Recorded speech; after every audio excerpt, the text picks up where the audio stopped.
સુરતમાં ફરી એકવાર નકલી ડોક્ટરનો પર્દાફાશ થયો છે. લસકાણા પોલીસે કોઈ પણ માન્ય ડિગ્રી વગર દર્દીઓની સારવાર કરતા એક નકલી ડોક્ટરને ઝડપી પાડ્યો છે. આ ડોક્ટર ઓમ ક્લિનિક નામના દવાખાનામાં દર્દીઓને એલોપેથિક દવાઓ આપીને માનવ જીવન જોખમમાં મૂકી રહ્યો હતો.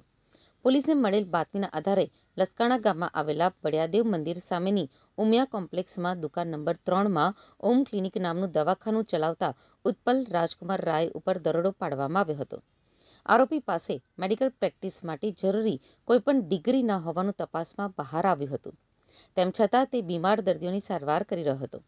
પોલીસે ક્લિનિકમાંથી 2065ની કિંમતનો મેડિકલ સરસામાન અને દવાઓનો જથ્થો જપ્ત કર્યો છે. આ નકલી ડોક્ટર વિરુદ્ધ ભારતીય ન્યાય સંહિતા 2023ની કલમ 125 અને ગુજરાત મેડિકલ પ્રેક્ટિશનર એક્ટની કલમ 30 હેઠળ ગુનો નોંધી કાયદેસરની કાર્યવાહી હાથ ધરાઈ છે. આરોપી ઉત્પલ રાજકુમાર રાય મૂળ પશ્ચિમ બંગાળનો રહેવાસી છે અને હાલમાં સુરતના કાપોદ્રા વિસ્તારમાં રવિ પાર્ક સોસાયટીમાં રહે છે.